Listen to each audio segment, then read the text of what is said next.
behalf of a shopping center in Cape Coral known as Pine Island Crossing. We're the appellant in this case. This case was or should have been about the fair market value of Pine Island Crossing. It came before the trial court on a petition for reduction of assessment, the 2010 tax assessment for Pine Island Crossing. The unique fact of this case is that after the filing of the lawsuit and prior to trial, the property appraiser for Lee County changed its valuation of the subject property and lowered and reduced its valuation of the subject property. And that's because you gave them new data that you hadn't given them during the normal evaluation appraisal time, right?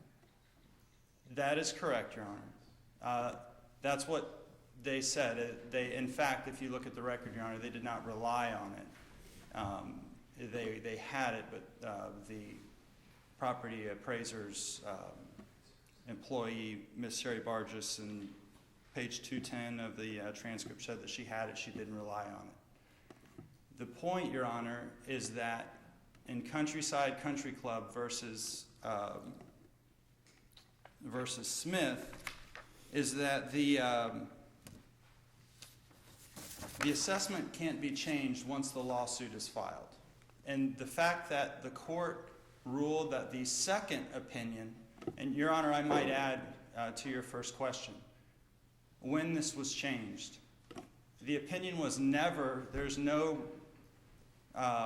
nothing in the record as to when it was changed except for 2 years after the lawsuit was filed. In the pretrial conference order, they stated that they had revised their opinion of value.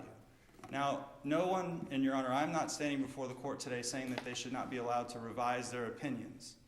I am saying that the 2010 assessment stands, and then any revision after that is not accorded the presumptions and protections of the original assessment. Now, this court has considered this very fact in Countryside Country Club versus Smith. It's one of two cases cited in the final judgment. In Countryside Country Club, this court defined the issue as whether a property appraiser can reassess property while a trial court has jurisdiction to determine value. That question was answered in the negative. And an important footnote, that's note 5. And the reason this is important in this appeal is whether or not the trial judge relied on a presumption of correctness, more or less, of the appraisal by the government. That's exactly right, Your Honor. There's a statute that really guides the court's burdens of proof and guides the trial. And frankly, from reading the judgment itself, it's not so clear to me that the judge did rely on any presumption. He goes, or I don't know whether it's a man or a woman, but the judge goes through this thing in great detail on credibility, and this is not a short judgment, this is a long judgment. It is, Your Honor. Throughout the judgment, the judge does reference the presumption of correctness. But what's I thought the judge mentioned it once, but then lays out in pretty good detail how she came to the valuation of the property without a presumption. That is correct, Your Honor. The judge does mention it, mentions it more than once, but regardless, the judge does go into great detail. Here is the main problem. There is a second case cited in the final judgment. That's Higgs versus Good, which applies to assessments and states that once that a property owner cannot withhold information and then come back later and use it to challenge an assessment. If this was in fact an assessment, and the assessment, the $2,545,320, if that was the assessment, or it was the value at trial, then Higgs versus Good may have applied. The problem was that at trial, the property appraiser came forward with $2,125,320. I'll say 2.5 and 2.1 to make it easier. And so even if the court distinguished Countryside Country Club versus Smith, the property appraiser did not take the legal steps to change this assessment. There are two things that have to occur. The first is that the that the law allows a property appraiser to make a correction within 1 year of an assessment. As I stated, the only record we have of the correction came 2 years after the lawsuit was filed. Is paragraph 3 of the judgment factually incorrect? When it says that prior to assessing the subject property, the property appraiser requested plaintiff to provide actual income, expense, vacancy rate, none other information for subject property which plaintiff failed to do. Ms. Barges requests this information from all shopping center property owners using this information along with other research, et cetera. That paragraph is factually correct, Your Honor. Yes. Now, when we went through whether they changed the assessment, first, it has to be done within a year of the assessment. We don't have any record that that was done. But most importantly, Administrative Rule 12D-8021 states that if an assessment is changed, that the property appraiser must complete a DR Form 409. Now, in this case, the only Form DR 409 that exists in the record came 2 days after the final judgment and cited as a reason for the change the final judgment itself. And so that is the only operative document to change the assessment that exists in the law, and the only one that was filed in this case came 2 days after the final judgment and cited the final judgment. At trial, did you object to their attempting to change the assessment? Absolutely, Your Honor. This was a major issue. They had to stick with the 2.5 number. I'm sorry, Your Honor? So you said they had to stay with the 2.5 number at trial? Your Honor, what we said at trial was that the 2.5 number was the assessment. What Countryside Country Club says, and this court said, is the revised opinion of value is admissible. So we said that the 2.1 number was admissible. However, that was not an assessment. That was merely an opinion of value. The reason this matters is... In fact, that's the reason I ask you that, is it seems to me that if the appraiser had not looked at the new information and had looked at what it had and what had been provided to it at the time it made its assessment, so long as it followed the procedures utilized for assessing, then there's a presumption of correctness as to the number the appraiser comes forth with. And frankly, there's nothing in this record that suggests that they never followed the proper procedures, and the 2.5 million would have been authorized by the trial court if they hadn't just voluntarily reduced this by $400,000. Yes, Your Honor, it would have been an assessment, and so they could have done that, and then in that case, Higgs versus Good would have applied. What happened was... So you're kind of $400,000 lucky, it sounds like to me. Well, Your Honor, if you look at it, the actual income and expense information, it was not used by the property appraiser. When you look at the site I just gave you, which was 210, page 210 of the transcripts, lines 2 through 10, the property appraiser stated the income information. They did not rely on it. There's multiple sites within our brief that the MAI hired by Lee County did not consider it. So it's a misnomer to say that they considered it and came up with something different. All it says is they had it.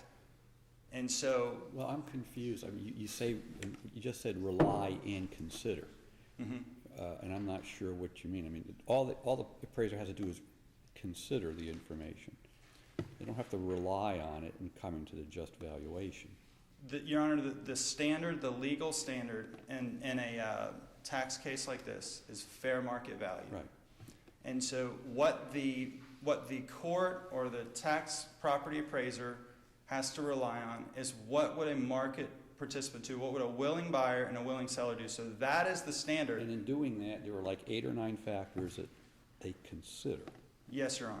None is dispositive, none is given any particular weight, right? That's correct. Okay. And now the information that we're talking about here is interesting because the court found that the property was listed for $12 per square foot as of the date of the valuation, which was January 1st, 2010. The court also found that the property was 47% vacant. Now, those are factors that a market participant would have considered. Now, the court did not consider them because of Higgs versus Good, because the court felt like the 2.1 number was an assessment. Now, in this case, the reason this is important, just from a policy standpoint, is that in this case, there was a high assessment. The property owner brought the case. The information that we relied on, the $12 per square foot, the 47% vacancy, that was well known in the market. That was marketed. It's Exhibit 3 of the trial record. Exhibit 3 was marketing materials that were well known in the market. It was materials that the property appraiser's witness said that they researched. The question is then, if this was listed to lease at $12 per square foot, why are they valuing it at $22 per square foot? And so if the listing itself also showed the vacancy, so it was well known in the market. And so the question is, why would a market participant ignore this information?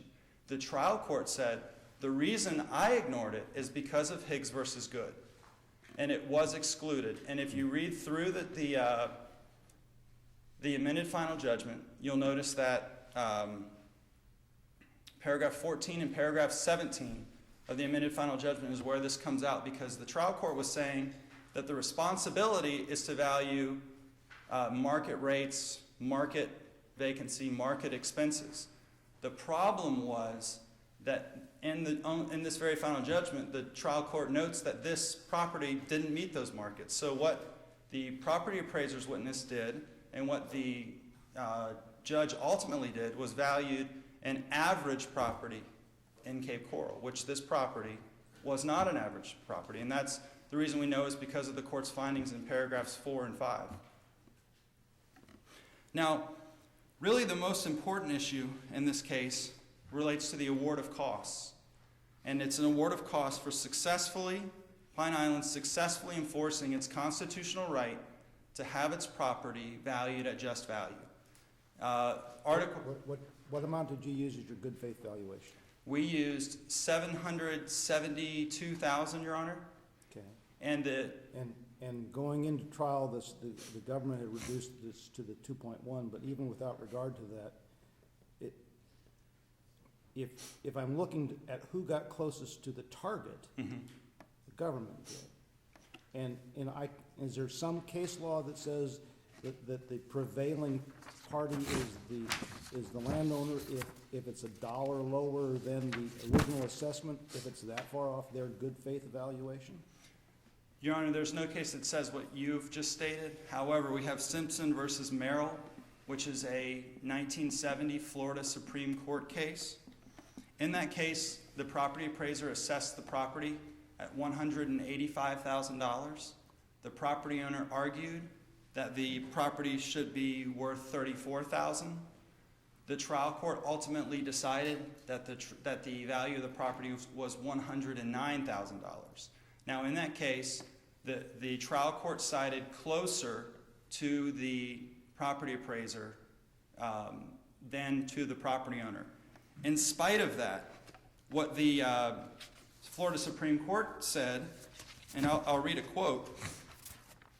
It said, "The cost of a successful proceeding instituted by one in the protection of his constitutional rights to restrain the abuse of power should not fall on the threatened party, but on those whose actions make the institution of the proceeding necessary." And in saying that, the Florida Supreme Court ruled that the cost of that proceeding should have gone to the property owner. And so that's as close as we can get to a case that matches our fact pattern, to answer your question, Your Honor. Now, as we go through this... And I guess what concerns me is that the amount of this assessment, you're appealing the amount of the assessment. You feel aggrieved by the reduced amount. And but you're claiming that you should be regarded as the prevailing party for costs. That seems odd. Well, Your Honor, we appealed the assessment of $2.5 million. We didn't know about the $2.1 million reduction until the pretrial order, which was 2 years after the lawsuit had been filed.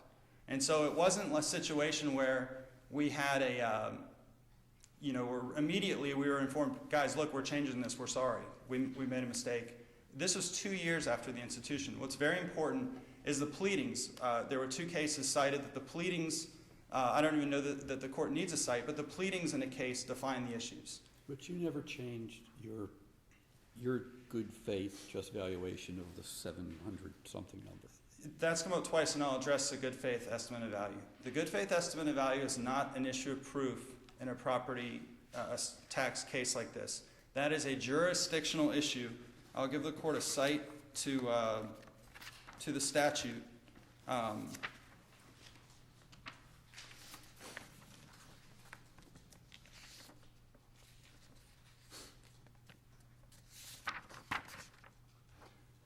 It's Florida Statute 194.171. It states that before an action may be brought, the taxpayer shall pay to the collector not less than the amount which the taxpayer admits to good faith to be owing. In Section 6 of that statute, it states, this requirement is jurisdictional. No court shall have jurisdiction until the requirements of subsections 2 and 3 are met. So that's a jurisdictional requirement. At that point, no appraiser had been hired, nothing had been done. That was a good faith estimate of value based on the actual income and expenses for this property for 2010. Yeah, and I understand that, and that's actually that's like section 2 of the same part of the chapter that deals with award of costs, and the statute just says that costs shall be awarded in these cases. It doesn't really look that different than the standard cost statute. So we're struggling with what is the test for prevailing party in one of these cases. And I guess why is it unreasonable for us to look at what you came into the case saying you thought your taxes were, which was $700,000 or $900,000, versus where the government was, and the outcome is about 80% towards the government side as compared to your side? Why doesn't that make them the prevailing party for these purposes? Well, Your Honor, Even giving some benefit to you as the initiator of the lawsuit. the statute, the controlling statute is 57041. That generally applies to all civil cases. And the standard in 57041 states that the party recovering in judgment is the party. So the question then is not a prevailing party, it's... And the party that's going to be recovering a monetary judgment and presumably a penalty for the low end of the good faith assessment is the government in this case. That's exactly right, Your Honor. The form, DR Form 409 that we referenced earlier, that was issued 2 days after the final judgment. It references the final judgment. That form states that the assessment, the court's final judgment in this case was that by operation of that final judgment, the assessment was reduced. And who gets a monetary judgment in this case? And Your Honor, in the 409 states... No, who gets a monetary judgment in this case? Who owes money at the end of this case? At the very end of this case, Your Honor, in subsection 2 of the statute, that there is a deficiency between the good faith estimate of value and the court's final judgment, so the property owner owes the deficiency. Now, the important factor in there, Your Honor, is that there's nothing new owed. That was already owed. What is owed is less than what was owed prior to the lawsuit. Okay, I'm letting you run over your 15 minutes here, so I better let you sit down. Thank you.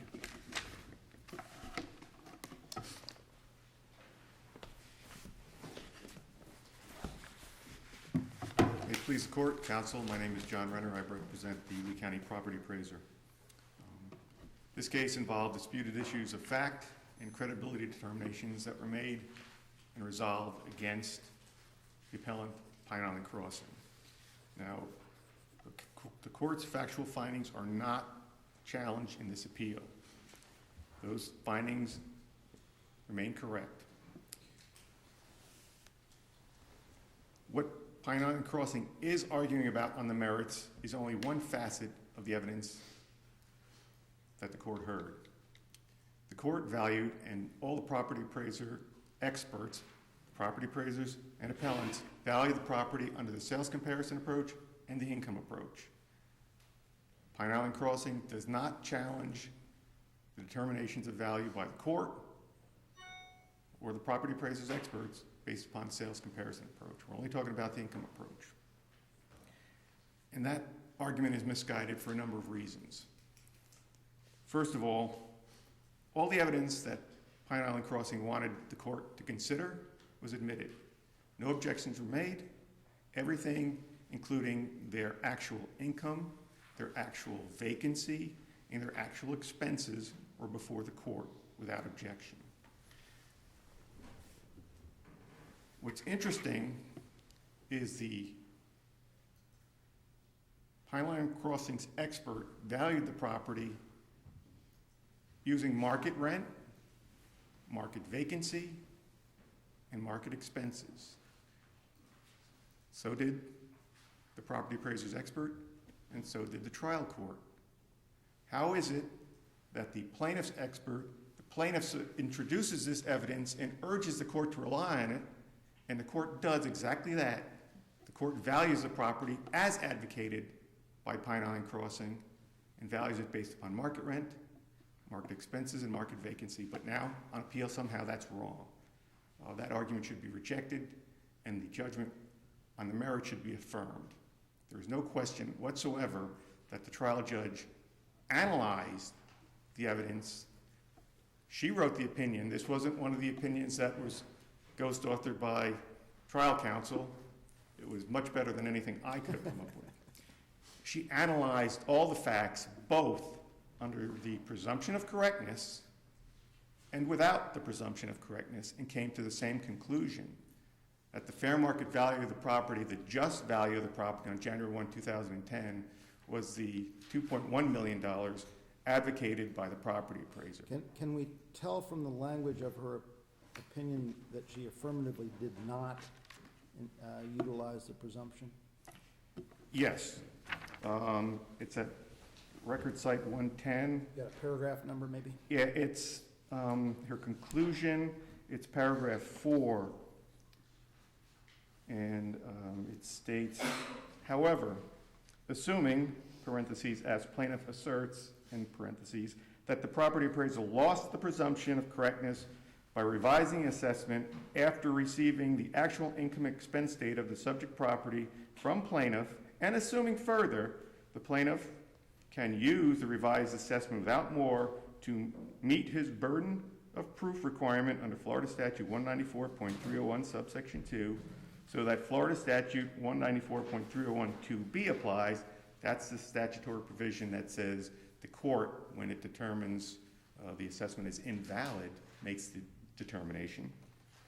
Applies to require the assessment to be established by the court if there is competent substantial evidence of value in the record which cumulatively meets the criteria of Florida Statute 193.011 and professionally accepted appraisal practices. The court finds that the valuation of the property appraiser is supported by competent substantial evidence which meets the criteria of 193.011 and professionally accepted appraisal practice, and finds the just value of the subject property on January 1, 2010 was, as found by the property appraiser, $2,125,470,000. Thank you. So there is no question about the presumption of correctness. That's a non-issue. Talking about the judgment awarding costs, the statute provides it's the party recovering judgment. And I think the court hit on the facts that control. In the initial complaint, Pine Island Crossing said the property was worth $700,000. Now, they're trying to back away. That's not an admission. We put in our pleadings, and it's a good faith requirement. So they're not saying they said in bad faith that they said it was $700,000. They're saying it was $700,000. They went to court on $994,000. That's what they advocated a judgment for. They wanted a judgment for $994,000. The property appraiser went in. We advocated for a judgment of $2,125,000. We got a judgment of $2,125,000. I think under the plain reading of the statute and common sense, the party recovering judgment was the property appraiser. What about the case that he cites from the Florida Supreme Court? The one that there's some sort of constitutional violation? Yes. There was no constitutional violation. This was, as he said, a simple case where the sole issue is a fair market value. Actually, it's a just market value, which is splitting hairs. But that's it. And that's what was advocated, that's what was litigated, and that's what was decided by the judgment. They don't get a free Is there shot. any case law that says that the side that gets closest to the target is the prevailing party for purposes of this kind of litigation? No, all it says is the party recovering judgment. And we're the party recovering judgment. It came in on the number that we advocated. You know, there's basically a double gotcha in this I guess what case. troubles me with that, if we're looking at who has to pay at the end, if they do come in and they make their good faith estimate and it's $900,000 and you're at 2.5 million, and the judge decides that the amount is actually $988,000, you're gonna recover a judgment, even though the party that got much closer to the mark in that situation would be the taxpayer. So the just recover judgment doesn't quite feel right to me. Well, I can see that could be an issue in some other case. That's not an issue in this case because we had one number and another number. And the court didn't pick in between. The court determined it was the 2.1 million. It wasn't the 994,000.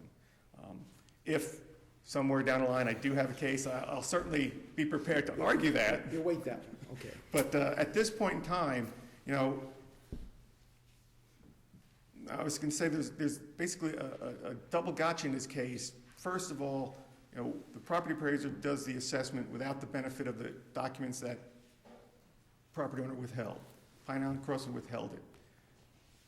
After we sent them the trim notice and they see their assessment, they're unhappy. Because there was no private meeting or board evaluation proceeding. No, there was no petition to value adjustment board. It was, we did our assessment, we put it on the assessment roll, sent out the trim notice. We sent out a request for that information to Pine Island Crossing. That's not in dispute. We didn't get it. They refused to give it to us. They get their trim notice. They're unhappy with the number. Then they come in to see us and say, hey, look at our actuals. You're way off. At that point, in hindsight, from a legal standpoint, we probably should have said, thanks, but no thanks. We're not going to consider it. We're going to stay at the 2.5 million. You want to go to court, we'll see in court, and we'll argue our presumption of correctness. Instead, we did what a responsible property appraiser would do. Considered, not relied upon that information, but considered it and adjusted it because there were two mistakes that were revealed to us. One, we looked at the property, it was 100% occupied. Turns out that not everybody that was occupying the property was paying rent, and they had a higher vacancy, effective vacancy, than meets the eye. We adjusted. Then they said, well, look at the size of our units. Our units, the sizes are different. This typical strip center is 1,500, 2,500 square foot. They had some larger ones. And we said, well, larger units, smaller per square foot rental. We adjusted that. And we came down to 2.1 million. What about their argument that you don't actually have a true adjustment or change in the assessment unless you file the document that modifies the certified tax roll? Well, that's when it's officially done. We can amend the assessment roll, we can amend the assessment, but it doesn't become officially adopted until we send in the correction of errors form, the DOR, and they sign off on it. Then it comes back. In this case, we didn't do that till the end of the case because we didn't know. We felt confident that our number was correct and it was defensible, but we couldn't, in good faith, send a correction of the assessment to DOR knowing that this case was hanging out there. And that's why we didn't do it. If there's any questions, I'll be glad to answer them. Having shown no error, let alone reversible error, the judgment on the merits and the judgment taxing cost should be affirmed. Thank you. All right, thank you. Mr. Kaler?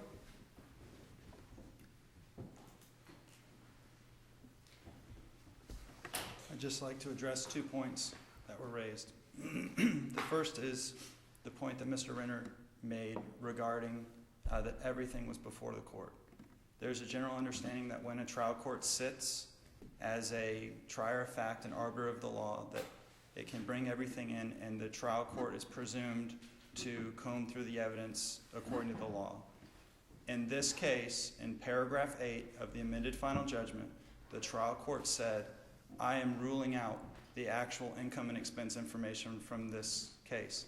That was that was a mistake. Now, on page 8 of the final judgment, Mr. Renner made reference to paragraph 4, which after 7 pages of saying that the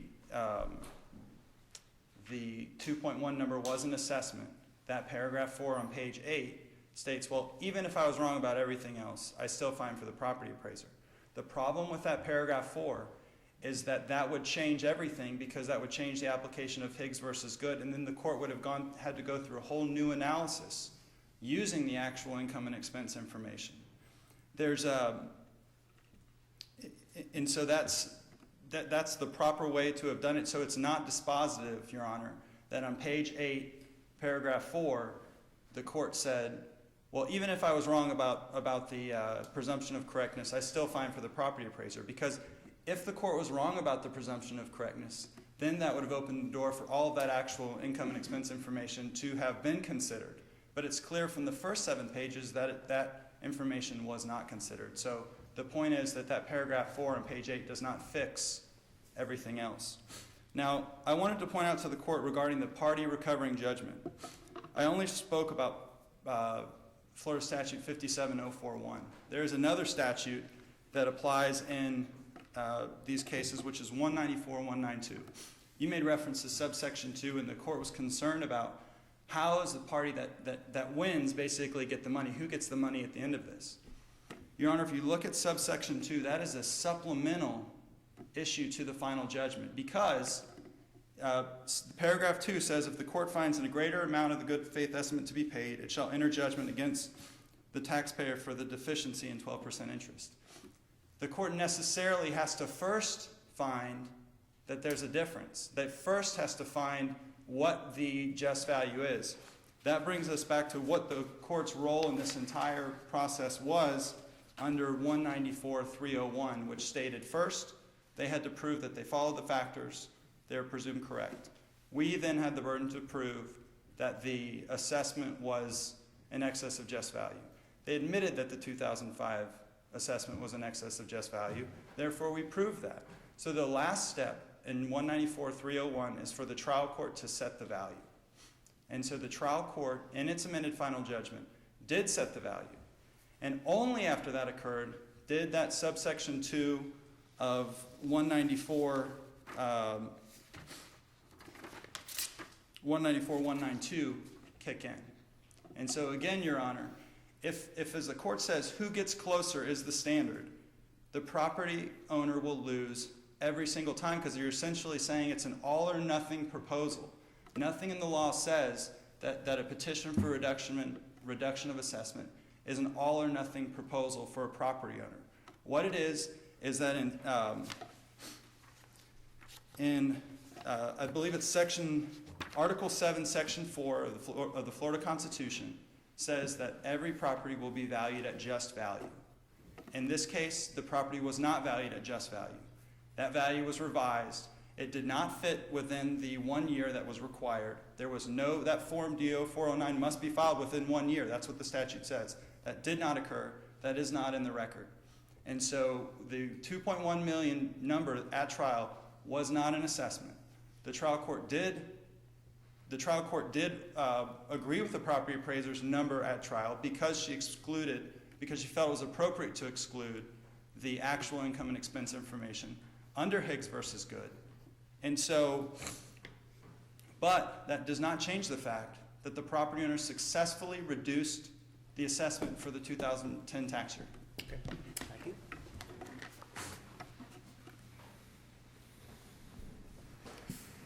The next 2 cases on the docket are Venice HMA and Sarasota Doctors Hospital versus Sarasota County. I understand that you've come to some arrangement for 30 minutes aside, so we don't have deja vu all over again on these 2 cases.